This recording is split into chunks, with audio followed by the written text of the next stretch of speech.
Nagaan Waaqayyoo Waaqa jiraataa hundumaa keessaniif haa baay'atu. Ilmaan Oromoo hundumti keessaniyyuu iddoo jirtanitti ilaala agaa maakiin keenyaa kunoo akkas shugguxii Oromoo akkasitti galmeessisiistee badhaasa fudhachaa jirti. Kaayiroo keessatti baay'ee namatti tolaa. Hundumti keessaniyyuu baga gammaddanii ilaalame diinni gubadhuga. Maakiin warri jaallattanii warri jibbitanis akkasitti ilaalaa isiniin jedhaa. Ilmaan Oromoo immoo hundumti keessanuu baga gammaddanii shugguxiin Oromoo tokkoffaa baatee Kaayiroo keessatti koongiraa siin jedheera. Maakii koo shugguxii Oromoo adda duree Oromoo sagalee Oromoo baga gammadde qaalii intala abbaa gadaa. Akkasumas immoo kan itti aanu yoo Aslii yookiin Dr. Asliin immoo lammaffaa ba'anii Kaayiroo keessatti badhaasa fudhataniiru isiniin jedhaa. Itti fufaa asumaanii hundumti keessaniyyuu jedhaa gaalaalaa isiniin jedhaa. Ijoollee Oromoo kono Dr. Aslii baga gammadde koongiraa siin jedheera. Baga Waaqayyo irrasin ooshee hunduma keessaniyyuu ilmaan Oromoo akkasumatti yeroo hundaa adda duree nuuf ta'a. Oromiyaa nuuf qaqqabaa nuuf jiraadhaa isiniin jedhaa. Dr. Aslii baga gammadde shugguxii Oromoo baga gammaddanii hundumti keessaniyyuu ilmaan Oromoo gammachuun isaanii gammachuu keenyadha. Gatii ta'ee fi hundumti keessan bakka jirtanitti baga gammaddanii baga kanaan isiniin ga'ee isiniin jedhaa. Gaa baay'ee namatti tolaa. Baay'ee namatti tolaa. Waaqayyo isaanii na eebbisuu. Oromoo keenya ol qabaniiru. Durumaaniyyuu ol qabaniiru. Amma immoo baddu baasa. Nagaan Waaqayyoo Waaqa jiraataa hundumaa keessaniif haa baay'atu. Ilmaan Oromoo hundumti keessaniyyuu iddoo jirtanitti ilaala agaa maakiin keenyaa kunoo akkas shugguxii Oromoo akkasitti galmeessisiistee badhaasa fudhachaa jirti. Kaayiroo keessatti baay'ee namatti tolaa. Hundumti keessaniyyuu baga gammaddanii ilaalame diinni gubadhuga. Maakiin warri jaallattanii warri jibbitanis akkasitti ilaalaa isiniin jedhaa. Ilmaan Oromoo immoo hundumti keessanuu baga gammaddanii shugguxiin Oromoo tokkoffaa baatee Kaayiroo keessatti koongiraa siin jedheera. Maakii koo shugguxii Oromoo adda duree Oromoo sagalee Oromoo baga gammadde qaalii intala abbaa gadaa. Akkasumas immoo kan itti aanu yoo Aslii yookiin Dr. Asliin immoo lammaffaa ba'anii Kaayiroo keessatti badhaasa fudhataniiru isiniin jedhaa. Itti fufaa asumaanii hundumti keessaniyyuu jedhaa gaalaalaa isiniin jedhaa. Ijoollee Oromoo kono Dr. Aslii baga gammadde koongiraa siin jedheera. Baga Waaqayyo irrasin ooshee hunduma keessaniyyuu ilmaan Oromoo akkasumatti yeroo hundaa adda duree nuuf ta'a. Oromiyaa nuuf qaqqabaa nuuf jiraadhaa isiniin jedhaa. Dr. Aslii baga gammadde shugguxii Oromoo baga gammaddanii hundumti keessaniyyuu ilmaan Oromoo gammachuun isaanii gammachuu keenyadha. Gatii ta'ee fi hundumti keessan bakka jirtanitti baga gammaddanii baga kanaan isiniin ga'ee isiniin jedhaa. Gaa baay'ee namatti tolaa. Baay'ee namatti tolaa. Waaqayyo isaanii na eebbisuu. Oromoo keenya ol qabaniiru.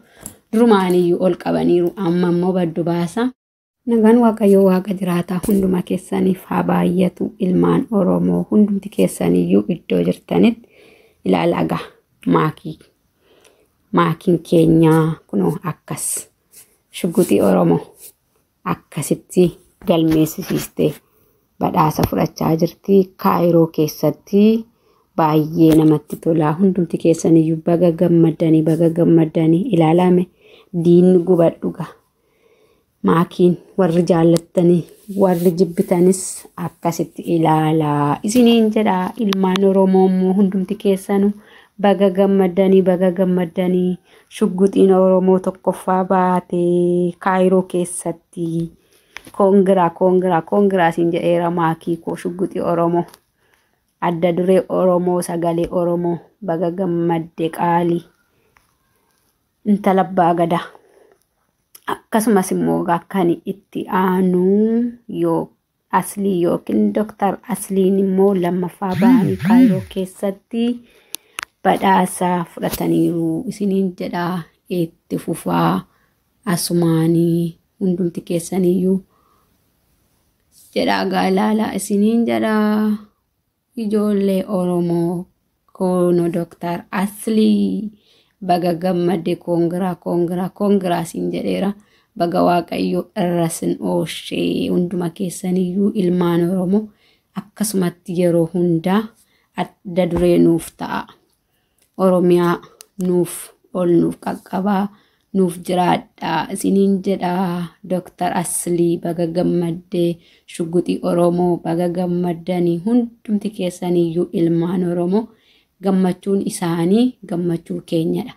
Gatii ta'ee fi hundumti keessan bakka jirtanitti baga gammaddanii baga kanaan isiniin ga'ee isiniin jedha. Baay'ee namatti tola. Baay'ee namatti tola. Waaqayyo isaanii na eebbisuu. Oromoo keenya ol qabaniiru. Durumaaniyyuu ol qabaniiru. Amma immoo baddu baasa. Nagaan Waaqayyo Waaqa jiraataa hunduma keessaniif haa baay'atu. Ilmaan Oromoo hundumti keessaniyyuu iddoo jirtanitti ilaalaa maakiin keenyaa kunoo akkas shugguxii Oromoo akkasitti galmeessisiistee badhaasa fudhachaa jirti Kaayiroo keessatti. Baay'ee namatti tola. Hundumti keessaniyyuu baga gammaddanii ilaalame diinni gubadhuga.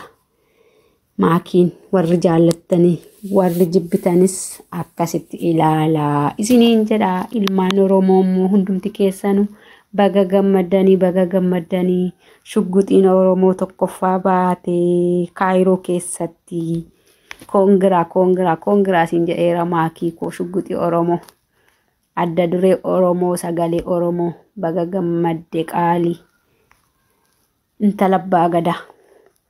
Akkasumas immoo kan itti aanu yoo Aslii yookiin Dr. Asliin immoo lammaffaa ba'anii Kaayiroo keessatti badhaasa fudhataniiru isiniin jedha. Itti fufaa asumaanii hundumti keessaniyyuu jedha gaalaala isiniin jedha.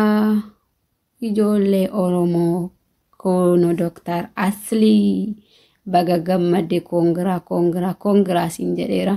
Baga Waaqayyo irrasin ooshee hunduma keessaniyyuu ilmaan Oromoo akkasumatti yeroo hundaa adda duree nuuf ta'a.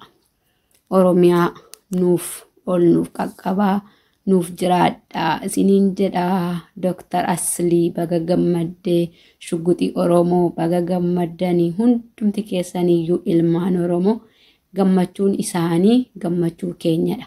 Gatii ta'ee fi hundumti keessan bakka jirtanitti baga gammaddanii baga kanaan isiniin ga'ee isiniin jedha. Baay'ee namatti tola. Baay'ee namatti tola. Waaqayyo isaanii na eebbisuu. Oromoo keenya ol qabaniiru. Durumaaniyyuu ol qabaniiru. Amma immoo baddu baasa.